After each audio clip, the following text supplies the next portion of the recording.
Beaucoup d'entre vous cherchent à vendre leurs biens immobiliers et donc je me suis dit qu'il était temps d'éclaircir un petit peu tout ce qui est filtre acquéreur, notamment lors de la prise de rendez-vous pour faire les visites par rapport à votre bien, parce que c'est une étape qui est absolument redoutable et dans la mesure où vous êtes un petit peu en difficulté sur la vente de votre bien, évidemment que chaque contact est un espoir. Donc je vais vous donner dans cette vidéo quelques règles que j'ai établies, qui sont du fait de mon expérience, des constatations que j'ai faites par rapport aux visites. Et donc le but du jeu, c'est de qualifier la personne qui veut visiter votre bien en fonction de quelques éléments. Tout d'abord, et dans un premier temps, on va supposer que vous voulez vendre votre bien et que donc du coup vous avez mis une annonce. Ce que je vois très régulièrement chez les vendeurs de particulier à particulier, c'est que vous ne mettez pas votre numéro de téléphone. Sachez que c'est une grosse erreur et que de manière générale, quelqu'un qui est chaud pour faire une visite sur un bien immobilier, il va avoir tendance à appeler.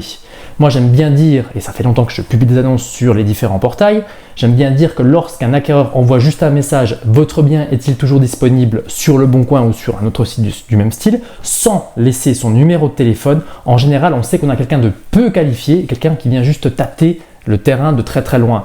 Donc si vous faites ça, si vous ne mettez pas votre numéro de téléphone dans l'espoir par exemple de ne pas vous faire déranger, sachez que ça va être un point bloquant dans un premier temps et si vous êtes en difficulté sur la vente de votre bien, il est nécessaire de mettre votre numéro de téléphone.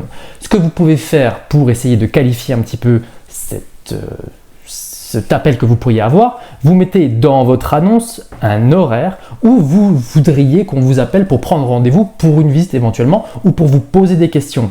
De cette manière, vous savez que si les gens vous appellent en dehors de cet horaire-là, ça veut tout simplement dire qu'ils n'ont pas lu votre description. Sachez que c'est la plupart des gens qui regardent les annonces sur Le Bon Coin, la plupart ne lisent pas, mais en tout cas là vous en aurez la certitude et vous savez que s'ils vous appellent pendant ces horaires, vous avez quelqu'un qui est un petit peu plus chaud.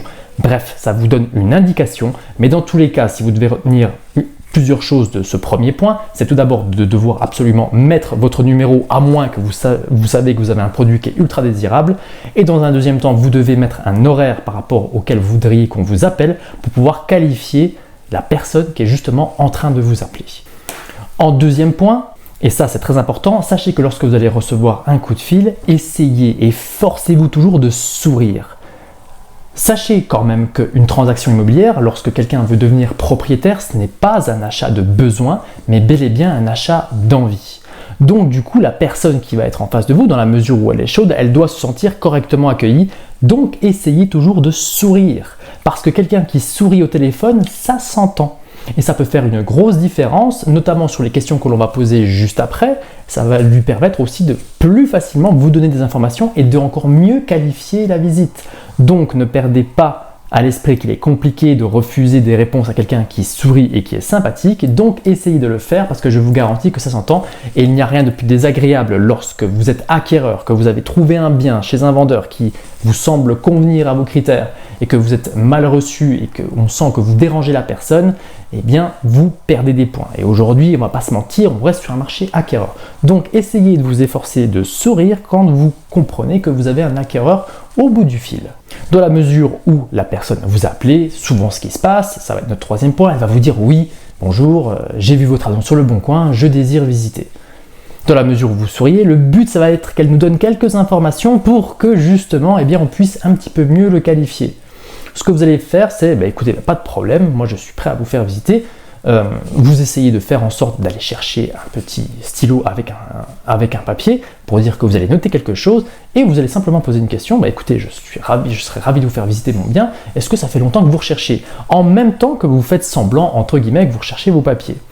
Et en général, lorsque vous demandez à quelqu'un, un acquéreur lambda, nous en tant qu'agent on le fait systématiquement, mais en tant que particulier, moi je l'ai déjà fait et franchement c'est pas très compliqué d'avoir l'information, surtout si vous êtes aimable, et bien à ce compte-là, la personne va vous répondre. Ce que j'ai remarqué de manière générale, attention, les règles changent un petit peu, notamment au niveau du délai de recherche. Si quelqu'un vous dit, ça fait à peu près 6 mois que je recherche, de manière générale, c'est pas mal. Je trouve que c'est vraiment une bonne échéance, 6 mois. Ça veut quand même dire qu'il a déjà fait des visites, ça veut quand même dire qu'il recherche en particulier et que donc du coup il connaît quand même le marché local. S'il vous dit que ça fait plus de 2 ans, on est sur quelqu'un qui tout simplement se balade, ne sait pas ce qu'il recherche ou attend vraiment la bonne opportunité. Il y en a de plus en plus, on a eu beaucoup d'acquéreurs qui ont été désolvabilisés, donc on a quand même beaucoup d'acquéreurs qui sont entre guillemets un petit peu stackés, qui ont perdu du pouvoir d'achat d'un point de vue immobilier, qu'attendent que les prix baissent, et ils ont bien raison. et qui donc du coup, eh bien, si vous dites que ça fait plus de 2 ans, ils peuvent être chauds, mais tout simplement ils ont été désolvabilisés et ils attendent entre guillemets que l'immobilier retombe dans leur budget, tout simplement. Donc ça ne veut pas forcément dire grand-chose, mais de manière générale, quelqu'un qui n'a pas trouvé son bien immobilier depuis 2 ans, pour moi, c'est pas forcément très bon. Au-delà d'un an, c'est un peu bof. Si vous dites 6 mois ou entre 3 et 6 mois, généralement, on est vraiment sur une bonne période. En général, quelqu'un qui est vraiment chaud et qui recherche vraiment à devenir propriétaire, entre 3 et 6 mois, même à l'heure actuelle, il trouve son bonheur. Mais bon, voilà, vous avez 2-3 petits éléments, c'est pas une règle absolue, mais moi ce que j'ai remarqué, lorsque j'ai vraiment quelqu'un qui me dit écoutez, ça fait 3 à 6 mois que je recherche, en général je sais que j'ai quelqu'un qui a plutôt du mordant dans sa recherche, quoi. Si il vous dit écoutez, ça fait 2 semaines que je recherche, en général vous êtes sûr que de toute façon il ne se passera absolument rien. Une fois que vous avez posé cette question de depuis combien de temps vous recherchez, il vous répond la réponse que je vous ai donnée, et à ce compte-là, eh bien vous pouvez lui demander ah d'accord, eh bien vous avez déjà fait combien de visites? Alors le nombre de visites qu'un acquéreur a déjà fait est assez importante. Ce que je peux vous dire, c'est que de manière générale, entre 1 à 5 visites, vous avez une personne qui ne connaît pas assez ce qu'elle recherche réellement, qui ne sait pas assez ce qu'elle veut, qui est en début de recherche. Si la personne qui est au bout du téléphone vous dit écoutez, vous êtes ma première visite, n'ayez absolument aucun espoir quant à la vente de votre bien par rapport à cette personne. Il y a à peu près 100% de chances qu'elle ne vous achète pas votre bien, tout simplement parce qu'elle va avoir besoin d'éléments comparatifs avant de se positionner sur votre bien, et c'est tout à fait normal. J'ai jamais vu quelqu'un devenir propriétaire de sa résidence principale ou d'un investissement locatif en ayant fait une visite. Donc n'espérez pas forcément grand chose de cette personne. Si maintenant cette personne vous dit entre 5 et 10 biens, là on commence à avoir quelqu'un qui est tiède et qui a déjà une bonne connaissance et qui commence à se rendre compte de l'état du marché actuel. Si ensuite vous avez une personne qui vous dit entre 10 et 15, pour moi on a quelqu'un qui est plutôt mature et qui commence un peu à filtrer ses recherches. Si vous avez une personne qui vous dit écoutez, ça fait plus de 15 visites, en général vous avez quelqu'un qui ne sait pas ce qu'il recherche et qui donc du coup navigue un petit peu à vue. Le problème que l'on a avec les plus de 15 visites entre guillemets, c'est qu'il y en a de plus en plus parce que tout simplement, eh bien, le marché s'est un petit peu retourné ces 2 dernières années. Donc ma règle que j'avais il y a de ça encore quelques temps a un petit peu changé. On peut avoir des personnes qui ont fait plus de 15 visites et qui sont quand même chaudes. Ce qu'il y a, c'est que donc du coup, étant donné que le marché s'est complètement retourné là où ils veulent devenir propriétaires, eh bien ça prend un peu plus de temps.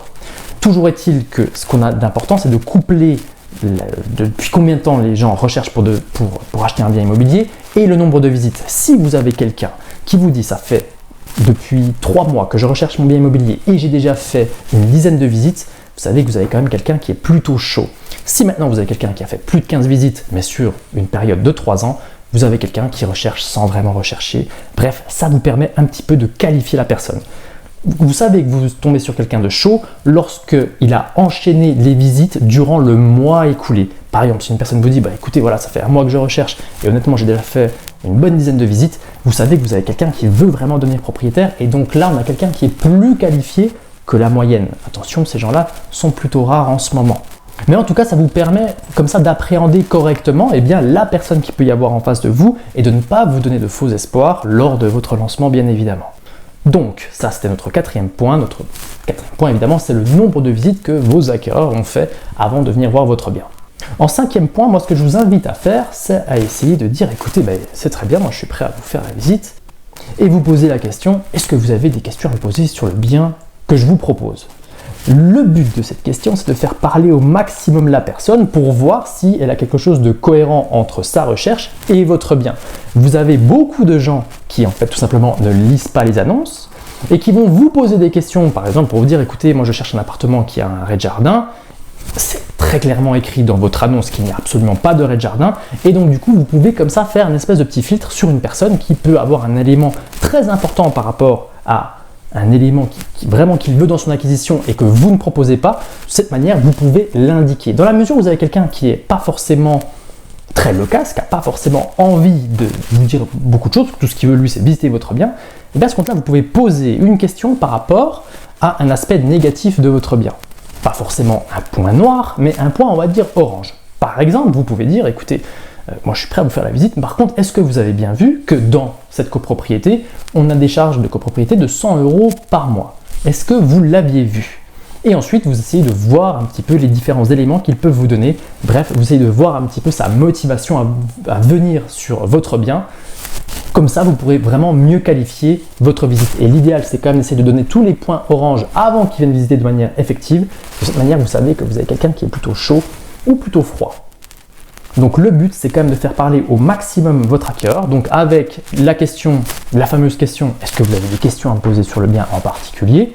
Oui, non. Non, vous n'en avez pas. Très bien. Est-ce que vous avez vu ça sur ma maison, sur mon appartement, de manière à la faire parler et essayer de voir un petit peu quels sont ces critères importants.